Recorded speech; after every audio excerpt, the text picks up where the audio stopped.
Sydney Fizzard for Rebel News here in Calgary, Alberta for the Canadian Taxpayers Federation's Naughty and Nice List press release. This is where they show off who's been good and who's been bad regarding our politicians and the use of our taxpayer dollars. Canadians being one of the most taxed populations, it's definitely a question of concern where our resources are going, especially in whose hands are they being wasted. In this report, I interviewed the federal director of the Canadian Taxpayers Federation, that being Franco Terrazzano, author of Axing the Tax, The Rise and Fall of Canada's Carbon Tax. We're now at a situation in Canada where the finances are so bad that federal debt interest charges are costing taxpayers more than $1 billion every single week. So certainly Carney's government has a lot of representation on the taxpayer naughty list. Topping the taxpayer naughty list is Ontario Premier Doug Ford, right, for giving Ontario politicians Santa-sized pay hikes. You know what they say, 'tis the season for giving, and Ontario's politicians sure do love giving to themselves. Ontario politicians gifted themselves a 35% pay raise, and Ford took a pay raise that would make even Ebenezer Scrooge blush, a $73,000 hike. Now, topping the taxpayer nice list, very well-deserved Parliamentary Budget Officer Jason Jakes for the gift of government transparency and accountability, right? The PBO first sounded the bells over the government's growing debt. Then the PBO called Krampus on the government's creative accounting, and the PBO caught the federal government relabeling $94 billion of operating spending as capital. Now, we obviously have a new prime minister. It's been a while since we've been able to say that. However, it is still the same party.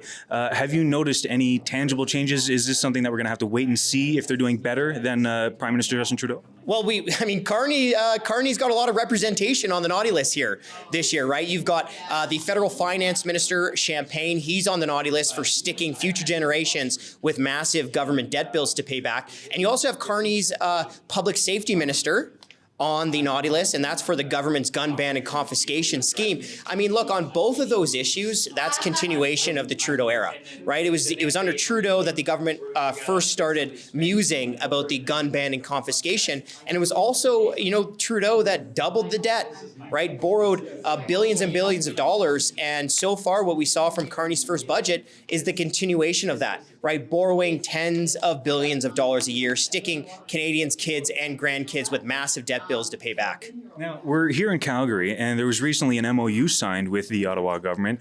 From an Ottawa perspective, how's this deal going to pan out when it comes to the numbers?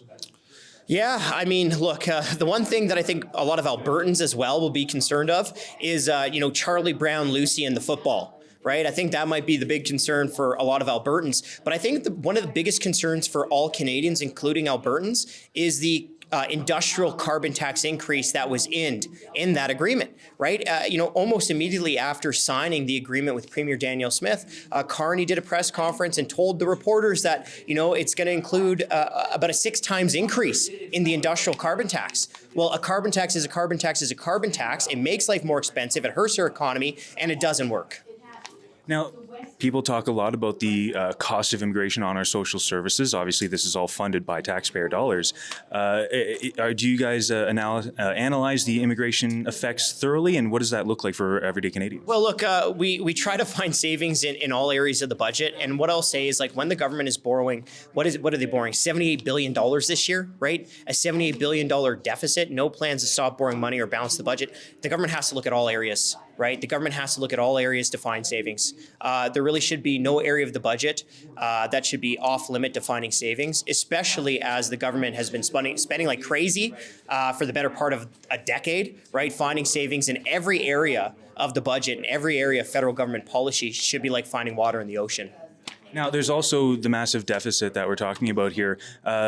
You're obviously, I'll call you're an expert in the tax domain, not societal collapse domain. But we've got an RCMP report that says Canadians will revolt once we realize how broke we are. We've got internal documentation from the federal government assessing if we're on the same trajectory we're on, that we're going to be hunting and foraging for food. At what point does it matter how much they're taxing? Like, at what point does everything just collapse because the finances are going to crumble in front of us? Well, I'll tell you what I know, right? And what I know is that the cost of living is so high in Canada because the cost of government is so high in Canada, right? So think about it this way. More than 40% of the average family's budget, is going to taxes.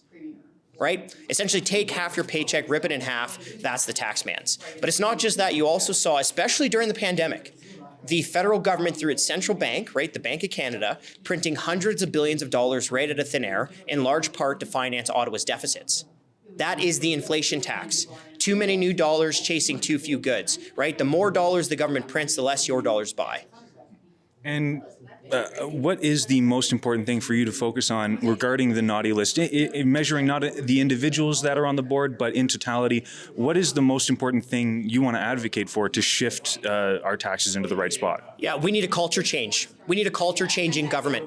We need our politicians, whether they're a backbencher, a minister, a prime minister, or a premier, we need them to start respecting how hard Canadians work for the money they earn and the taxes they pay. We absolutely need a culture change in Ottawa, but it's not just in Ottawa either, as this naughty list shows. Let me know in the comments, at what point are we just going to get taxed out of existence? Do you think that's an inevitability Canada is soon going to face? For Rebel News, I'm Sydney Fizzard. RebelFieldReports.com is where you have to go if you want to support our independent journalism, on-the-ground coverage of events like this to show you what's really happening across the country. And you can see all that and support our work at RebelFieldReports.com.